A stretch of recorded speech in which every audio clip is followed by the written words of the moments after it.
Olá, meus amores! Hoje nossa aula é de matemática e vamos dar continuidade ao assuntozinho de fração. Na última aula, nós aprendemos o que é fração e hoje nós vamos aprender a compará-las. Mas vamos reforçar um pouquinho. Primeiro, fração, como vimos, é determinado por dois números, um que fica na parte de cima e o outro na parte de baixo.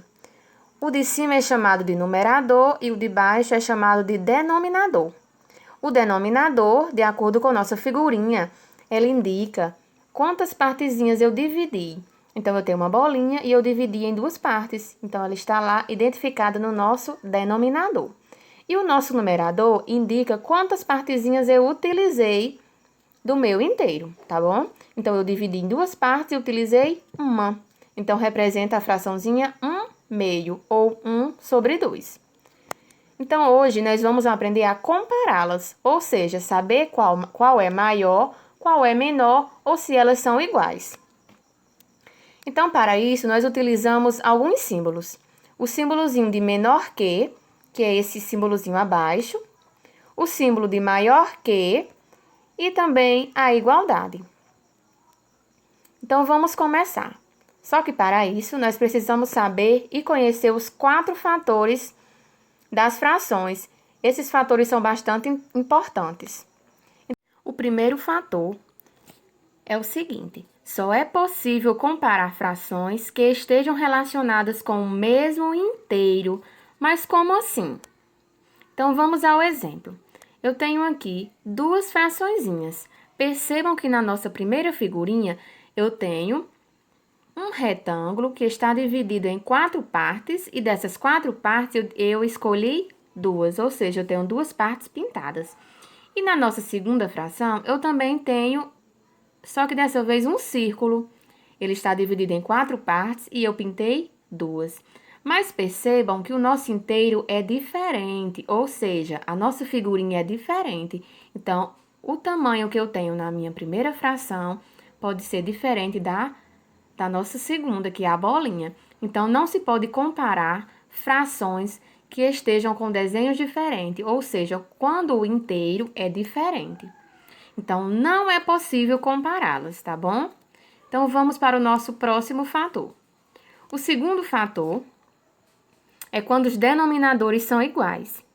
Então, quando as frações, as quais pretendem se comparar, tiverem denominadores iguais, a menor fração será a que tiver o menor denominador.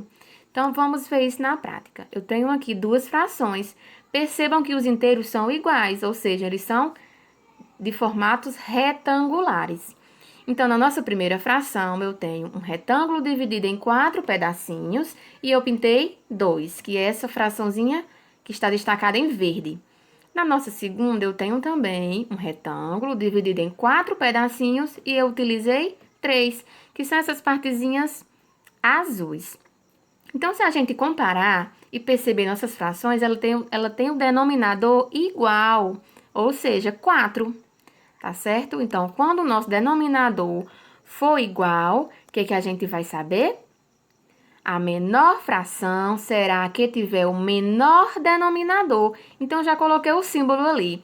Denominadores iguais. Então, a gente vai pegar a menor fração e colocar o nosso símbolo de menor. Como é que eu sei? Então, a gente vai olhar esse símbolo e as duas perninhas sempre vão ficar viradas para o maior. Então, a gente vai olhar.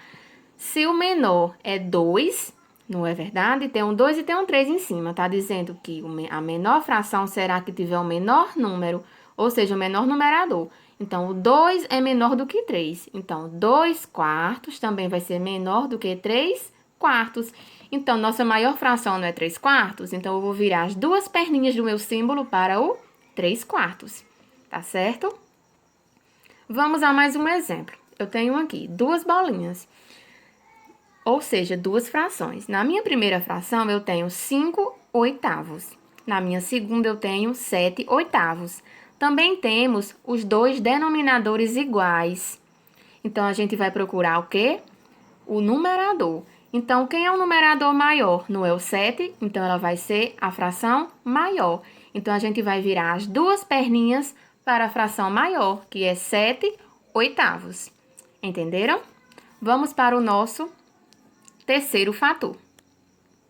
Agora é quando os numeradores forem iguais. Então, vamos ver o que é que acontece. Quando as frações as quais pretendem se comparar tiverem numeradores iguais e denominadores diferentes, a maior fração será a que tiver o menor denominador. Então, agora tem uma coisinha diferente. Vamos olhar. Temos aqui duas frações. Observem a figura e observem as frações. Na primeira figura, eu tenho 1/4. Na nossa segunda figurinha, eu tenho 1/2, ou seja, 1, e foi dividido em duas partezinhas. Então, vou colocar aqui nossa fração para comparar. Quando os numeradores são iguais, vocês percebem que eu tenho 1 e 1 nos nossos numeradores, e os denominadores são diferentes, que é 4 e 2.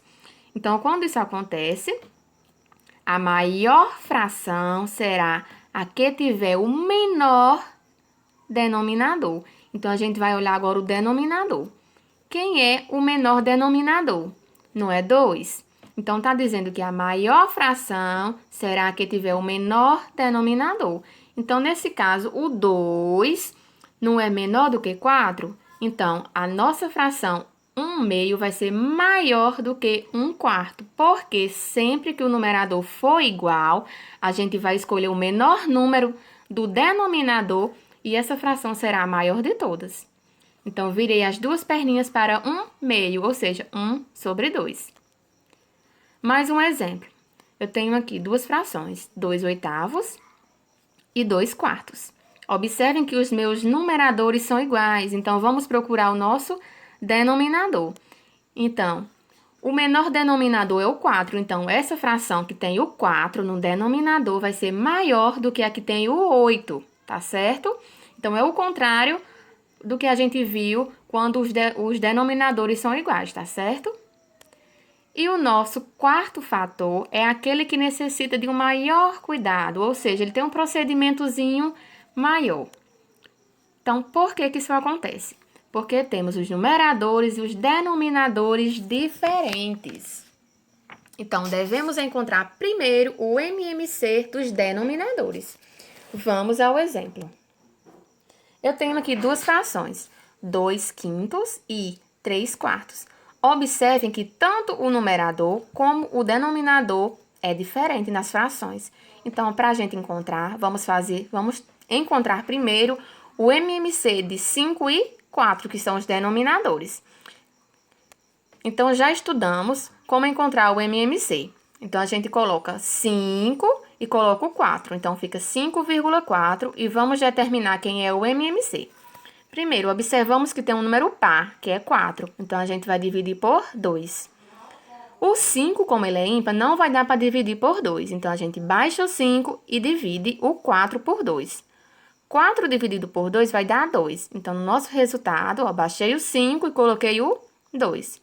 Então, novamente, vamos dividir por 2. Baixa o 5. 2 dividido por 2 dá 1. Então, como agora eu já encontrei 1, vamos encontrar um número que eu divida por 5. Como 5 é um número primo, a gente só pode dividir por ele mesmo. Então, 5 dividido por 5 dá 1. E eu vou baixar o 1 que sobrou do outro resultado. Então, eu vou pegar meus valores de vermelho, que são os resultados, e vou multiplicar. 2 vezes 2 vezes 5 dá igual a 20. Então, como eu encontrei 20, 20 vai ser o denominador para as minhas duas frações. Então, vou colocar lá. Coloquei o tracinho e agora vamos encontrar quem vai ser o nosso numerador. Nesse procedimento, a gente vai pegar o 20, dividir pelo denominador e multiplicar pelo numerador. Mas como assim? Vamos lá.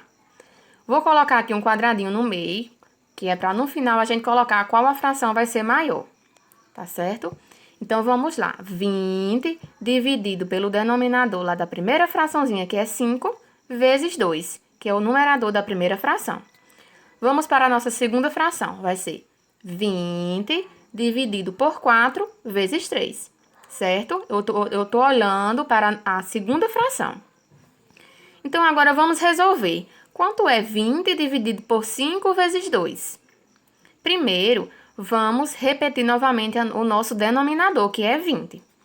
Então, agora, 20 dividido por 5 dá 4. 4 vezes 2 dá 8. Agora, na nossa segunda fração, 20 dividido por 4 vezes 3. 20 dividido por 4 dá 5. 5 vezes 3, 15. Então, eu encontrei minhas duas frações. Observem agora que eu tenho os denominadores iguais. E pelo que a gente aprendeu no nosso segundo fator, quando os denominadores são iguais, o que acontece? O maior numerador vai ser a que vai representar a maior fração. Então, vai ser 15 sobre 20. Então, 15 sobre 20, ela é a mesma coisa da nossa fraçãozinha 3 quartos. Então, 3 quartos vai ser maior do que 2 quintos, tá certo? Ou a gente pode ler assim também, 2 quintos é menor do que 3 quartos. Então, precisamos nos atentar a essa informação. Só podemos comparar frações relacionadas com o mesmo inteiro. Por quê? Porque pode ser que meu inteiro seja bem enorme e o outro seja pequeno. Então, quando eu vou dividir em partes, minhas partes vão ser diferentes. Então, eu não vou poder comparar uma fração com a outra, tá certo? Então, essa foi nossa aula. Espero que vocês tenham compreendido. Beijos e até a nossa próxima aula.